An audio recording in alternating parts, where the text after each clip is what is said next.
Hello, welcome to Unit 4 on an overview of localization technologies.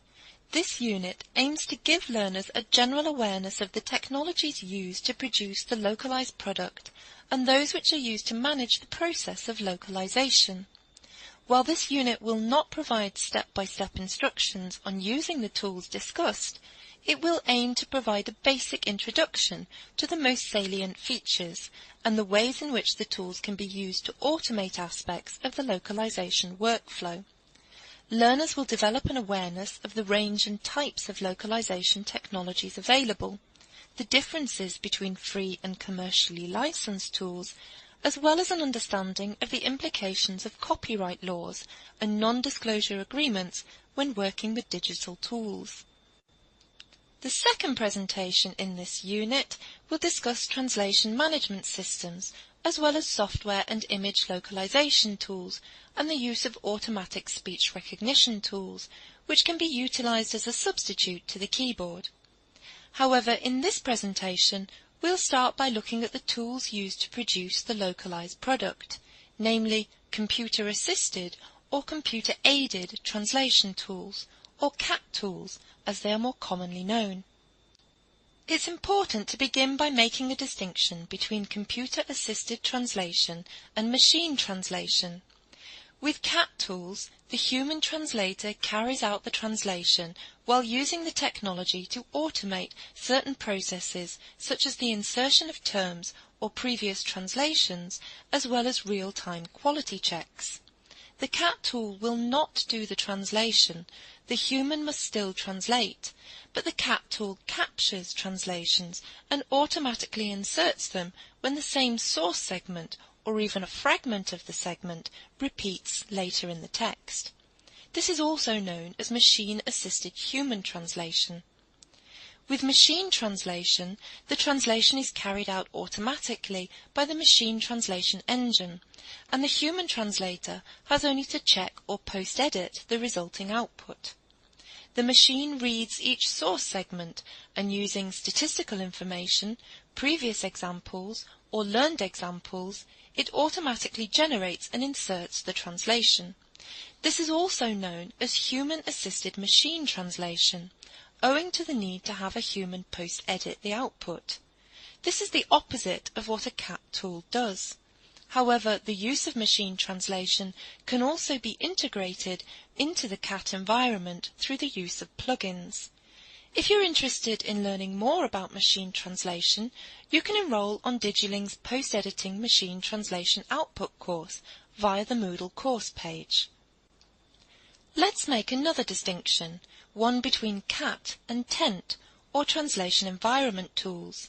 In the early 2000s, the English to German translator Jos Zetsche proposed a discussion regarding whether translation memory tools should be known as CAT tools or as a TENT. Zetsche argued that while there was nothing wrong with the term CAT tool, it had come to be synonymous with the term translation memory tool, and the latter was misleading as it did not encompass all that a CAT tool can offer. A CAT tool includes the use of translation memory, but it also offers terminology management, spell checkers, segmentation of source files, quality assurance tools, support for an extensive range of file formats, and certain project management features, such as pseudo-translation, pre-translation, and the ability to split large files into smaller ones to distribute to multiple translators. Others added to the discussion and suggested that the term computer-assisted translation tools was very broad. We might consider a spell checker or a word count tool to be a CAT tool, as it is computer-assisted technology which aids the translation process. Zetsche defined a TENT as combining terminology management, analysis, code protection, project management, batch processing, spell checking, code page conversion, and many other features. Ultimately, there was no conclusion to this discussion, and the terms CAT and TENT are still often used synonymously. The main function of CAT tools is to speed up the process of translating text by automating processes wherever possible, while also maintaining translation consistency within and across text, and so preserving a high degree of quality in the translated output. This is achieved by comparing or leveraging a database of previously translated text stored in the translation memory database against a new source text in search of matching portions of text known as segments. If the database recalls a match, then the software automatically inserts it into the translation for the translator to review its context and usage. Let's consider this example source text written in Mexican Spanish and presented for translation into its English equivalent.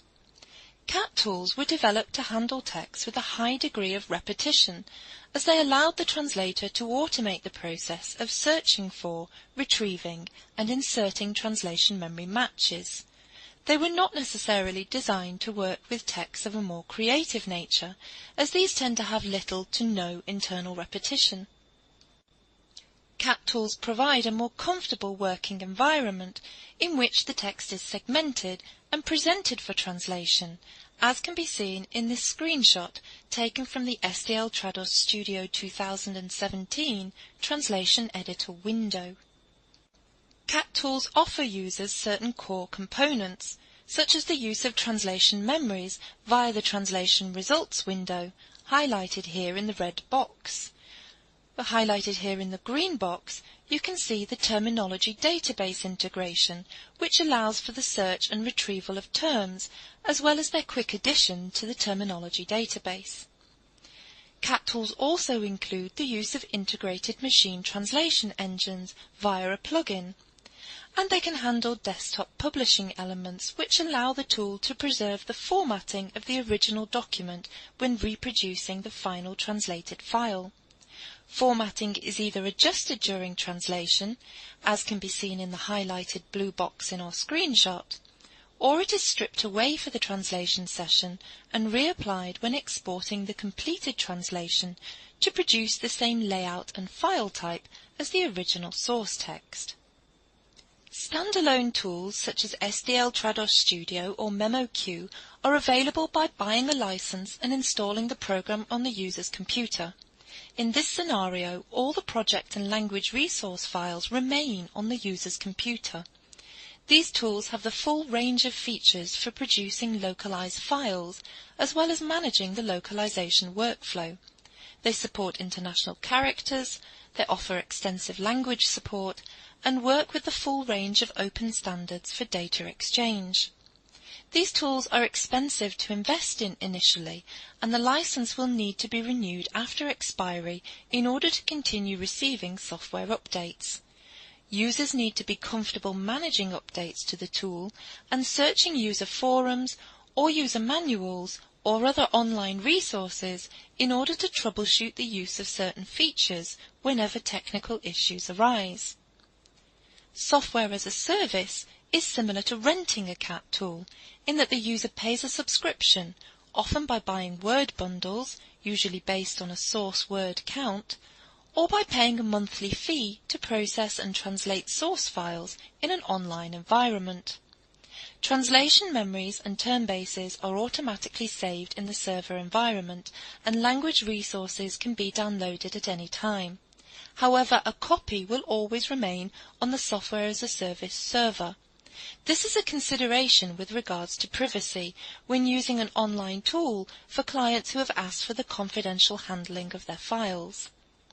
Some software as a service tools also offer project management features for managing the supply chain, namely translators or other freelance suppliers, and for automating payments to those suppliers. Others offer only localization product-oriented features. Some offer a complementary editor version of the tool, which can be downloaded to enable users to work offline as required, and allowing project managers to request that their freelancers use the tool at no cost. Some cloud-based tools are available for free at the lowest subscription level, although lower-level subscriptions may incur a limit to the number of files which can be uploaded and held on the server at any one time. This type of subscription is intended for small-scale use in a try-before-you-buy test, or for occasional translation work. However, translators with a regular flow of work will require a higher level of subscription service. While some of these tools may be more limited in terms of feature options available to users, they are a viable alternative to a standalone tool provided in an online environment, and they are generally quicker and easier to learn how to use. Cloud-based tools also mean that the user does not have to concern themselves with managing and troubleshooting software installations and updates, and the initial cost of these tools is lower than a standalone tool. However, cloud-based tools rely on a good quality internet connection, and there are debates regarding the control and ownership of language resources stored on another company's server. Open source tools in general have fewer features, but as their source code is open, they may develop very quickly.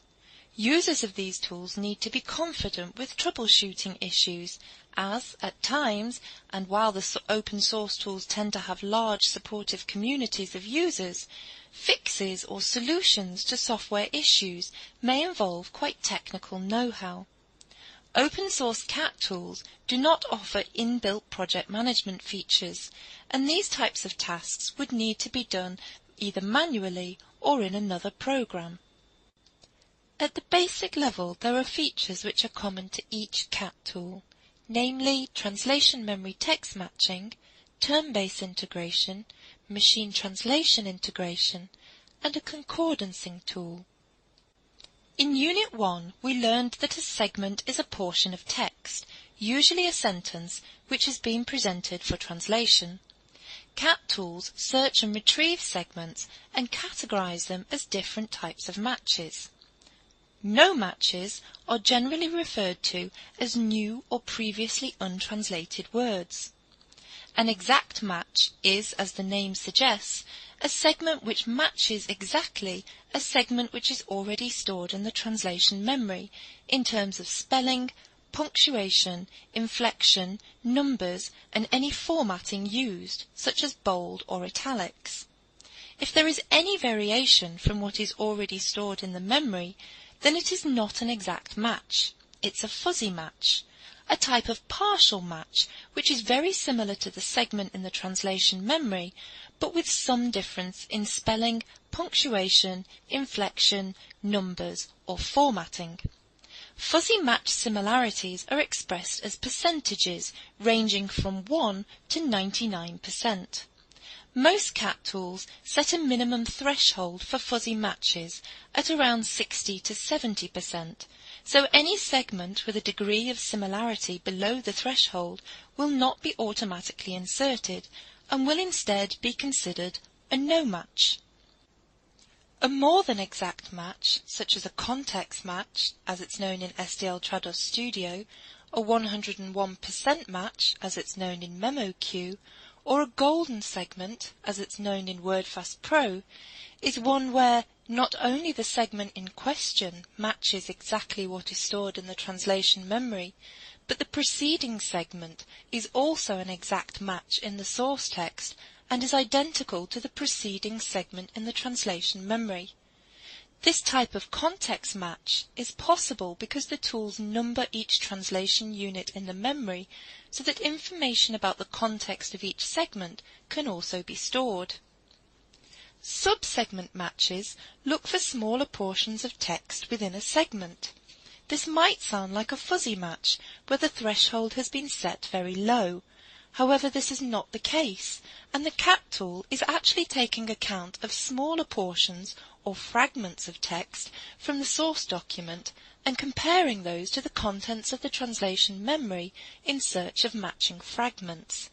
Fragments can be retrieved from any of the language resources connected to the project, such as translation memories, term bases, or other reference files. The CAT tools can automatically assemble these fragments and insert the assembled target segment. You can test your knowledge of these matches later on in this unit by trying out our Name That Match quiz. Just as CAT tools manage whole sentences for the purposes of reuse, term bases are used to manage words and terms from specialized subject areas. Previously created term bases can either be imported or directly integrated to the translation environment for the purposes of term recognition.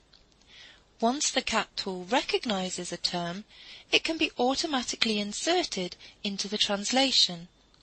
CAT tools frequently offer a functionality for extracting terms before translating a document, so that frequent or client-specific terms can be identified and translated early on. CAT tools can also integrate the use of a machine translation engine, which will present results to the translator once no match can be found in the translation memory. Any machine translation results returned will need to be checked and improved by the translator. This is known as post-editing, and although machine translation is becoming increasingly sophisticated, all machine translation output should be post-edited by a human translator. The quality of machine translation output varies depending on whether the translator is using a free machine translation engine, such as Google Translate, or a commercially available engine, such as Systran, which will return much more sophisticated results, some of which may only need light post-editing to fulfill the required quality standards. Translators should always be aware that using a machine translation engine can pose problems with regards to copyright and any non-disclosure agreements that clients may have requested in relation to the project. Each time that text is searched for in the machine translation engine, the text itself is saved by the engine along with the translation output generated and any corrections to the output edited by the translator.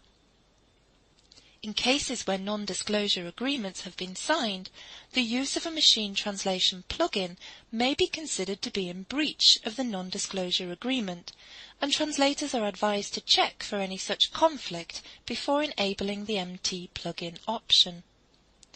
Once the machine translation option is disabled, the CAT tool will search only the translation memory, term bases, and other specified language resources connected to the project.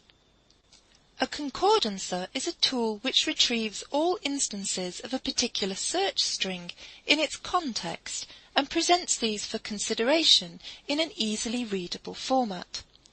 While tools like dictionaries are useful, a concordancer allows a translator to see how words have been previously used in context and allows them to make more informed decisions when selecting the most appropriate translation of a word in a particular context. This allows for the use of reference materials, text from a similar subject domain, during the translation process. This is the end of our first presentation in this unit. In our second presentation, we will learn more about localization technologies when we consider the tools and workflows used for managing the entire localization process, as well as learning more about the tools used for software and image localization.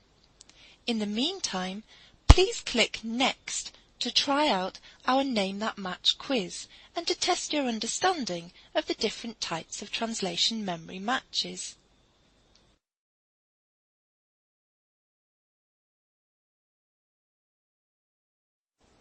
Hello, and welcome to our second presentation in this unit. In this presentation, we'll consider the tools used to manage the localization workflow process, known as Translation Management Systems, or TMS, and the different options for managing the files produced during the localization process.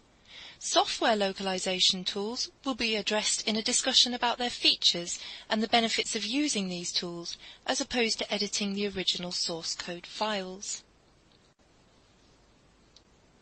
Translation management systems run in a centralized server-based environment and are used to manage the whole localization process. They support complex translation tasks involving large multilingual teams working on a constant flow of files for translation. They remove the need for repetitive manual tasks related to managing the process, and they also include an integrated CAT tool for working on the translation of files. They offer a number of core features, including workflow management features such as project tracking and communication tools, which allow for the automatic allocation of source files to professional linguists, as well as real-time updates on the translator's progress. They also include translation memory and terminology management features, which allow for the automatic leveraging or comparing of language resources against source files. They also offer features for the cleaning of translation memories, where duplicate or less useful segments are removed or cleaned away. The centralized integration of these features aims to increase the quality and consistency of the localization output. Furthermore, they include statistics and reporting features, such as quote management and project reporting, which offer to analyze the source files and prepare reports which can be used for costing and planning purposes.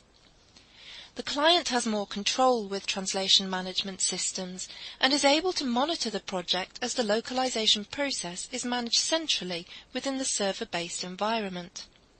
All files and resources are stored on the server and can be accessed by those working on the project once the project manager has assigned them the necessary permissions. Overall, a translation management system aims to make complex localization projects more efficient and to increase levels of collaboration by facilitating the management of international teams working in different departments, countries, and time zones. In the TMS workflow, the content creators are able to upload their content to the Content Management System, or CMS. The CMS is linked to the TMS, which recognizes new material for localization and automatically allocates it to the client's pre-selected linguists, who translate and revise the work in the online environment before it's published to the web. The use of technology significantly speeds up the localization process. However, it does rely on a high level of financial investment in purchasing and setting up this tool, which is why TMS tends to be used for more complex projects.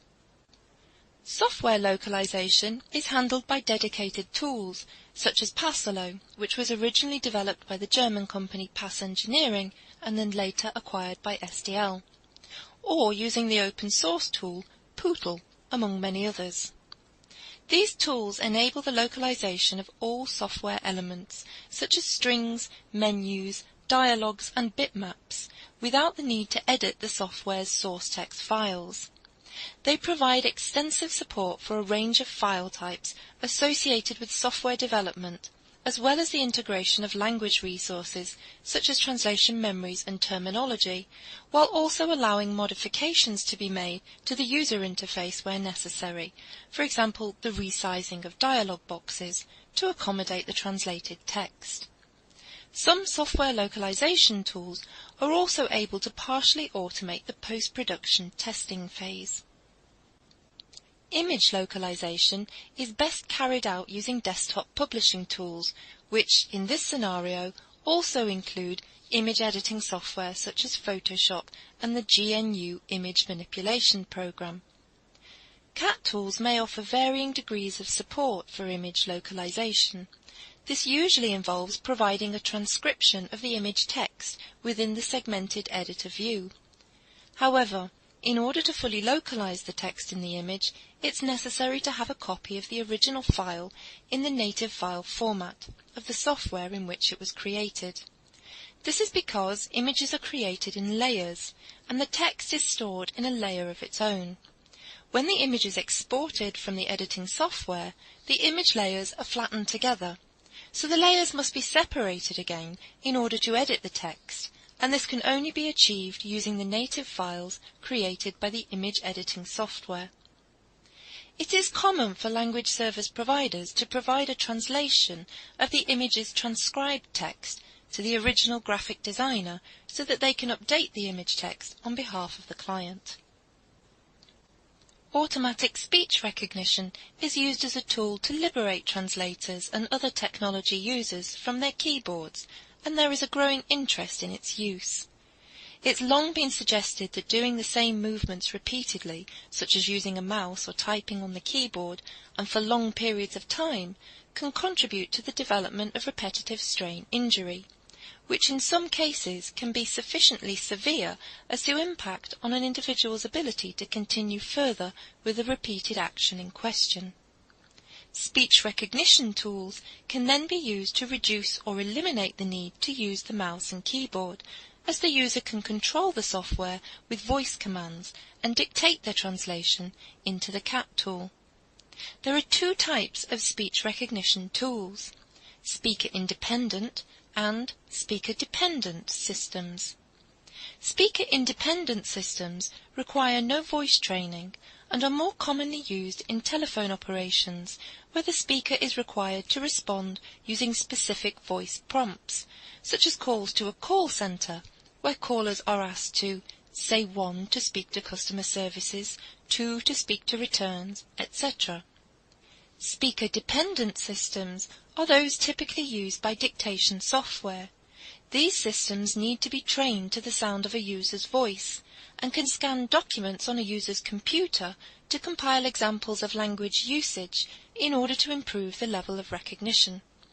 Popular tools in the industry, such as Dragon Naturally Speaking, allow users to tailor their use of the tool by defining their own voice commands. Automatic speech recognition is not perfect, and the user is required to correct the text where necessary. But again, these edits can be performed using one's voice alone or through the mouse and keyboard. Computers very often come with their own speech-to-text systems pre-installed, and these can serve as a useful introduction to ASR in a translator's workflow before any investment is made in a more professional system. These systems need to be set up correctly and trained initially to the sound of a user's voice, and the more frequently they are used, the fewer the inaccuracies in the text produced.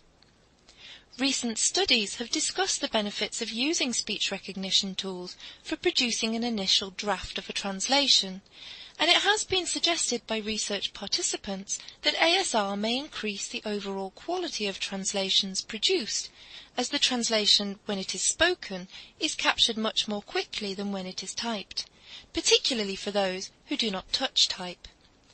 More information about these studies is available in the further reading article entitled "Of Dragons and Speech Recognition Wizards and Apprentices" by Dr. Dragos Ciobanu. This concludes our Unit 4 presentation on an overview of localization technologies. Further reading for this unit is available through the Moodle course page. In Unit 5 we will consider the localization project lifecycle in relation to the use of such technologies, and we'll learn more about the features of the tools which are used at particular stages in the localization workflow. Please click Next to continue to the end of Unit 4 quiz.